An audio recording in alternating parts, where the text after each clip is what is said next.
Kawikaan 1:7. Ngunit walang halaga sa mangmangang aral at mga sawain. Another, mga kapatid, na mga mangmang, those who refuse counsel and correction. Mga umiiwas, tumatanggi sa payo at puna ng kapwa. Mga ayaw makinig sa sinasabi ng iba. Ito raw ay sintomas ng kamangmangan. Yung mga mangmang, ayaw na ayaw nilang nasasaway. Ayaw na ayaw nilang napagsasabihan. Ayaw na ayaw nilang natuturuan sila. Alam niyo ba kung bakit? Kasi feeling wise. They don't listen to advice, and more than that, they don't seek advice kasi ang iniisip nila, mas magaling sila sa'yo. Mas tama sila kesa sa'yo. Diba? Kaya sabi ng Kawikaan 9:8, punahin mo ang manlilibak, magagalit pa yan sa'yo. Ngunit sa iyo ilalapit ang matatalinong payuhan mo. Yung tao daw na mangmang, pag pinagsabihan mo, galit. Pero yung taong marunong, lalapit pa yan sa'yo para paulit-ulit mo siyang pagsabihan. Yun ang mga marurunong na tao. Yung bang hindi sasama ang loob sa'yo dahil pinagsabihan mo siya, kundi mamahalin ka niya dahil ibig sabihin nagmamalasakit siya sa iyo. Pinagsabihan ka niya. Marami kasi mga tao, pag pinagsabihan mo, magtatampo sa'yo, iiwasan ka na, lalayo na sa'yo. Hindi ka nalalapitan. Diba? Dapat nga, yung mga taong malalakas ang loob na pagsabihan tayo, yan ang dapat nating minamahal. Kasi alam nyo ba, napakahirap magtuwid. Para sabihan mo ang isang tao na may mali. Diba? Mahirap yun, mga kapatid. Pero dapat silang minamahal natin. Kaya tayo, halimbawa, yung iniiwasan ka ng tao, ayaw ka nilang ituwid, kinakapa ka pa. Kasi hindi mo ina-advertise na pagsabihan mo ko. Dapat tayo ina-advertise natin sa sarili natin, pag may mali po ako, pagsabihan niyo ako, ha? Dapat ganun tayo. Para ang tao, pag may nakitang mali sa'yo, hindi nangingiming pagsabihan tayo. Di ba pag sinabi sa'yo, Sister, parang ang alat ng luto mo. Anong sagot? Huwag kang kumain. Kung magluto. Ganyan ang mga mangmang na tao.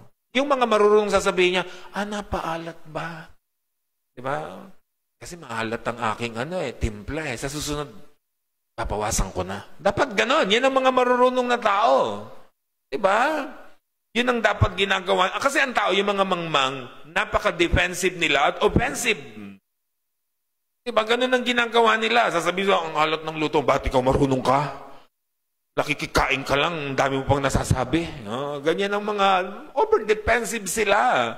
Kaya yung lasa ng pagkain nila at luto nila, mula noon, 10 years ago, ganun pa rin ang lasa. Hindi na nagbago kasi hindi sila marunong tumanggap ng payo mula sa ibang taong. Di ba dapat sasabihin mo, hindi ba masarap? Turuan mo naman ako paano ba ang tamang timpla. Dapat ganun ang ginagawa natin. Pag ganyan tayo, ina-advertise mo na, kapag may mali ako, pagsabihan niyo ako. Kasi marunong ako makinig, teachable ako. Meron kang kasamahan, katabi na, parang may putok ka. Ano sasabihin sa'yo? Huwag kang huminga kung ayaw mo maamoy. Diba? Ganyan ang mga katwiran ng mga mangmang. Biruin mo, huwag kang umamoy kung ayaw mong, huwag kang huminga kung ayaw mo maamoy. Diba? Minsan ganon. Diba dapat, ano bang magandang deodorant? Baka naman meron kang alam. Ito nga ang problema ko noon pa. Turuan mo naman ang diskarte how to be you. Dapat ganon. Hindi yung nagagalit tayo. Sabi ni Solomon, isa yung sintomas ng kamangmangan. Yung nagagalit tayo pag tayo napupuna. Dapat kasi tayo teachable. Alam niyo kung bakit tayo teachable? Because Christians are supposed to be teachable. We welcome change and improvement. Pag may nagtutuwid tayo, ready tayong mag-improve kasi. Ready tayong makinig sa kanila. Kaya hindi tayo magbago sa buhay kasi hindi tayo marunong tumanggap ng pagtutuwid, ng counsel, ng mga pagtuturo ng mga tao sa paligid natin. Kaya mahalaga, pag merong nagtuturo sa iyo, nagsasabi, nagpapayo, listen. At yung mga nagpapayo sa iyo, huwag kayong magagalit sa kanila. Hanapin niyo sila palagi. Kasi hindi sila nangingiming magsabi ng totoo para sa iyong ikabubuti. Yan ang minamahal na tao. Yung mga nagsasabi ng totoo para sa atin. Hindi yung binobola ka lang lagi-lagi. Ganda-ganda mo ngayon Kasi nililibre mo. Diba? Pero yung sasabihin sa'yo, hindi mo bagay ang damit mo, parang kurtina.